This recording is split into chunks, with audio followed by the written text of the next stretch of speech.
ఆ బాండీలో కొంచెం ఆయిల్ వేసుకుని కొంచెం చాలండి, అవి వేగడానికి మాత్రమే, ఎక్కువ అయితే అవసరం లేదు. మనం కట్ చేసి పెట్టుకున్న అన్నిటిని ఒకదాని తర్వాత ఒకటి మిరియాలు అన్నీ కూడా వేసేసుకోవాలండి. అన్నీ వేసుకున్న తర్వాత కొంచెం బాగా కలుపుకోవాలి.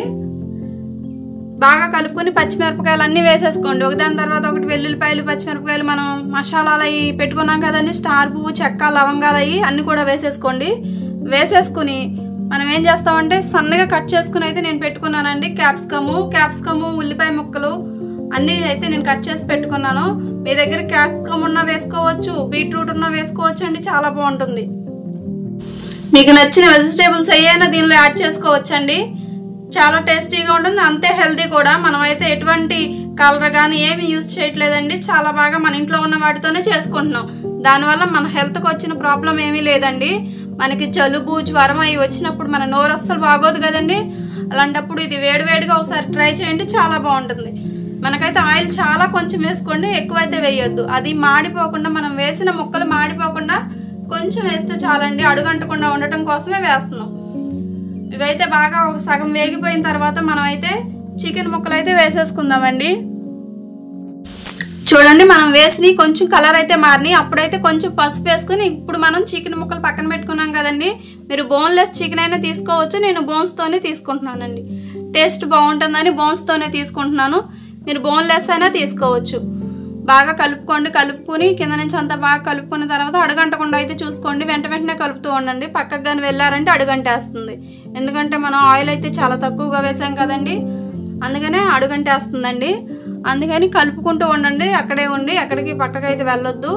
అదంతా కలుపుకోండి, కింద నుంచి మొత్తం అదంతా కలుపుకుంటూ ఉండి ఇప్పుడు మనం సరిపడా అయితే వాటర్ అయితే దానిలో పోసేసి మనకు కావాల్సిన వాటర్ పోయాలండి. కావాల్సిన వాటర్ పోసుకుని మూత పెట్టేసుకుందామండి. ఇప్పుడైతే మనం మూత చూస్తే చూసారు అలా పొంగులు వస్తున్నాయండి. మనం ఒక లీటర్ వరకు వేసుకున్నామండి, బాగా మరగనిచ్చేసేయాలండి. అది ఒక 1/2 లీటర్ వచ్చే వరకు మరగనివ్వాలి.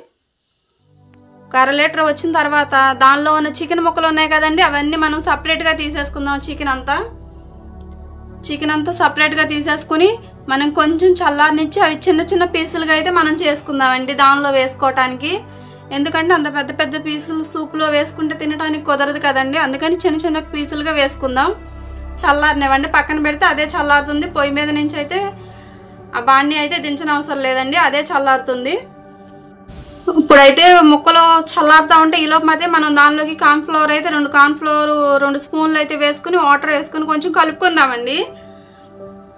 ఒక చిక్కటి గ్రేవీలో అయితే కలుపుకుందాం. ఒక చిన్నగా చూసారా నేను అలా చేస్తుంటే ఎలా అయిపోతుందో, అలా గ్రేవీలో అయితే కలిపేసుకుందామండి.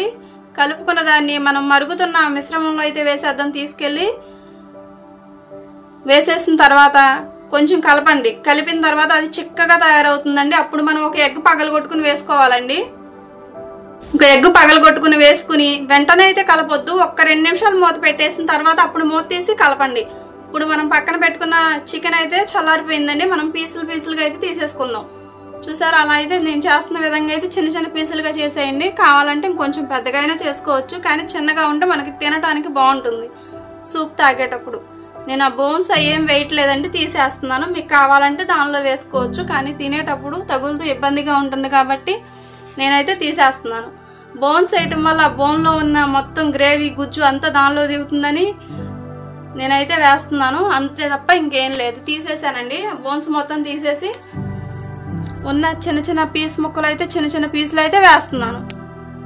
ఇలా ఒక 10 నిమిషాలు మరగనిచ్చి మన దగ్గర కొత్తిమీర, పుదీనా వేసుకుని మనమైతే వేడివేడిగా సర్వ్ చేసేసుకోవచ్చండి. ఇంకొంతసేపు ఒక 5 నిమిషాలు మూత పెట్టి మరగనిద్దామండి. పుదీనా, కొత్తిమీర వేసుకున్నాను. మీకు ఇష్టమైతే కనుక ఇప్పుడు 1 స్పూన్ నెయ్యి అయితే వేసుకోవచ్చండి. మనం వేడివేడిగా సూప్ అయితే రెడీ అయిపోతుంది. దగ్గు, జలుబు చేసినప్పుడు ఒక్కసారి ఇలా ట్రై చేయండి, చాలా బాగుంటుంది. బౌల్లోకి సర్వ్ చేసుకున్న తర్వాత మన టేస్ట్కి తగ్గట్టు 1 స్పూన్ నిమ్మరసం వేసుకుని తింటుంటే అసలు మన ప్రాణం ఎటో వెళ్ళిపోతుందండి. సూప్ చాలా బాగుంటుంది, రెస్టారెంట్ స్టైల్లో అయితే చాలా బాగుంటుంది. మీకు నచ్చినట్టయితే లైక్ చేయండి, షేర్ చేయండి, సబ్స్క్రైబ్ చేసుకోండి. ఓకేనా ఫ్రెండ్స్, చాలా బాగుంటుందండి. ఒక్కసారి ఇలా ట్రై చేయండి. వేడివేడిగా తాగండి, మీకు గొంతులో జలుబు, గొంతు నొప్పి కూడా చాలా ఉపశమనం.